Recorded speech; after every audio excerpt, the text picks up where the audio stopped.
다시 생각해보는 임진왜란 그 7번째 시간입니다. 의병의 활동이 큰 성과를 이루어내자 무슨 바람인지 그동안 패전만 일삼고 도망질만 치던 조선군 육군도, 그러니까 관군이죠. 관군도 갑자기 큰 성과를 내기 시작했습니다. 9월 8일 경상도 관군이 경주성을 탈환했습니다. 경주성 전투는 조선의 그 비장의 무기인 비격 진천례가 처음으로 사용되었던 전투였습니다. 그리고 10월 6일부터 10일까지 5일간 진주성에서 이 전투 역시 치열했습니다. 당시 그 진주 목사는 김시민 장군, 비록 김시민 장군은 전사하지만은 5일간의 전쟁에서 진주 군대는 포기하지 않았고 일본군의 전라도 진출은 이 진주에서 다시 한번 좌절되었습니다. 김시민의 그 진주 대첩은 이순신의 한산도 대첩과 더불어 임진왜란의 3대 대첩입니다. 비록 바다에서는 이순신이, 육지에서는 각 의병들이 골기에 큰 활약을 보이고 있었지만은 겁 많은 선조는 일단 안전한 곳으로 뜨고 봐야 했습니다. 6월 11일 선조는 평양을 떠나 의주로 향했습니다. 선조는 의주에 도착하기 전 세자 광해군에게 분조를 명령했습니다. 분조란 조정을 둘로 나눈다는 뜻입니다.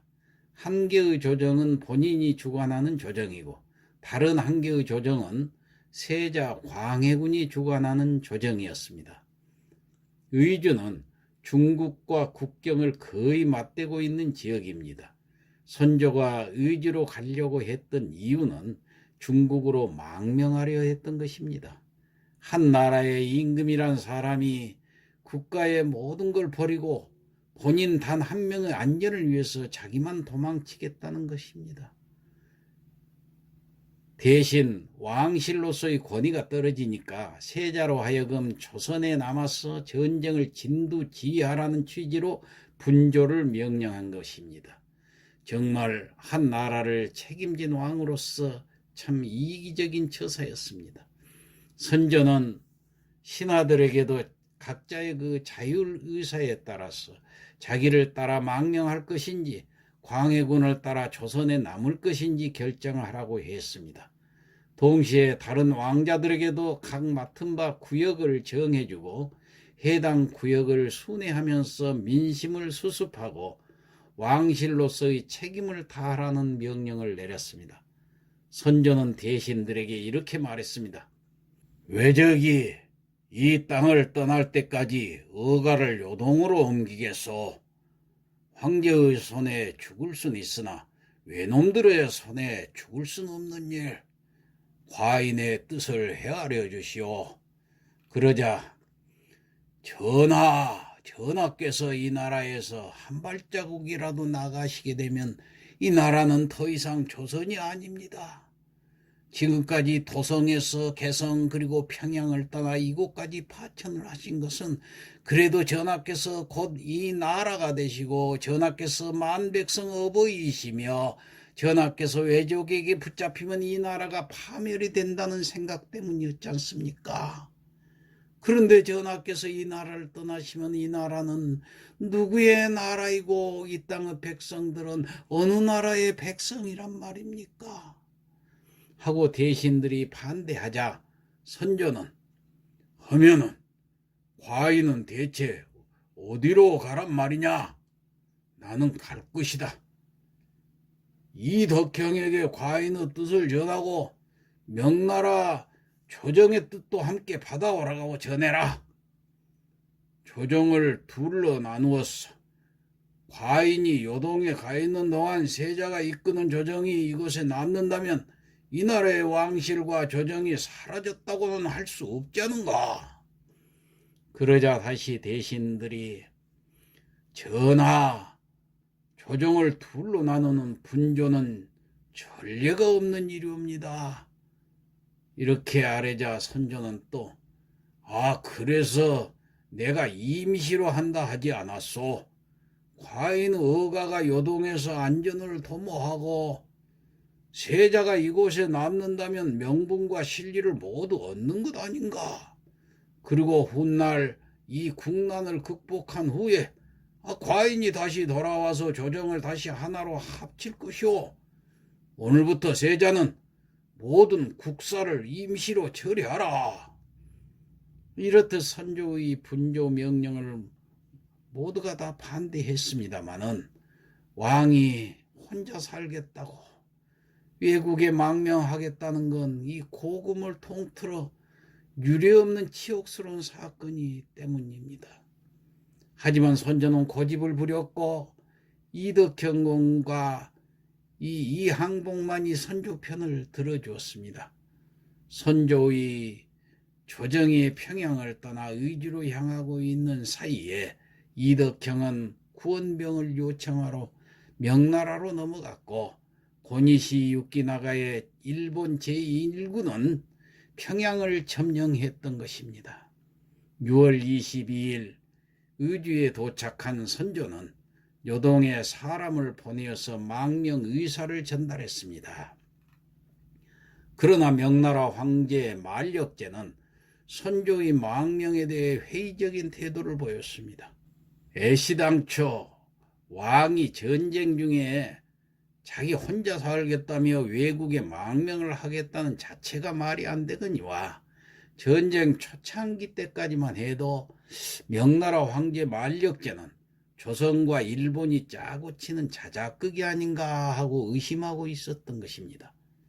명나라 내 친조선파 신하들이 설득하고 또 황제도 직접 정보원을 보내서 알아본 결과 자작극은 아니라고 결정짓긴 했지만은 만력제는 이 선조 망명 자체는 꺼려하고 있었습니다.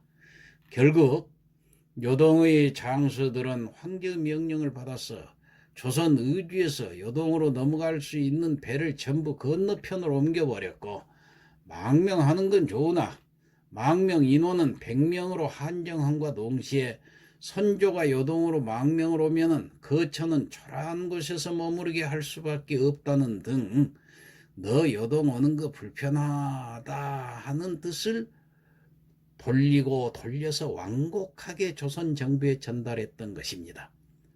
핀트가 나간 선조는 요동 망명 의지를 꺾을 수밖에 없었습니다.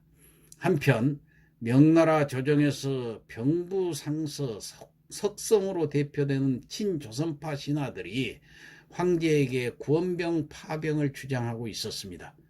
아까도 말씀드렸듯이 명나라 황제 만력제는 조선 구원에 대해 아주 회의적이었던 사람이었습니다.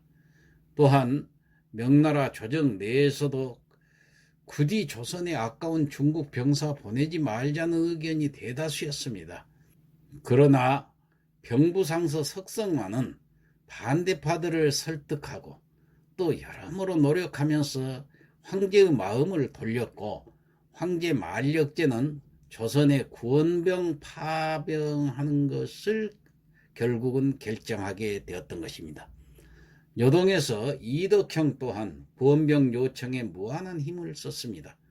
또 하나 다행인 점은 고니시 유키나가의 그 일본군 제1군이 평양성 장악을 기점으로 진격을 멈췄다는 점입니다.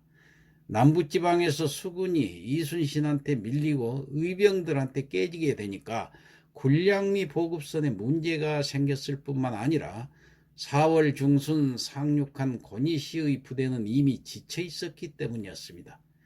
6월 말 요동 부천병 조성운이 1300여 명의 군대를 이끌고 조선으로 들어왔습니다.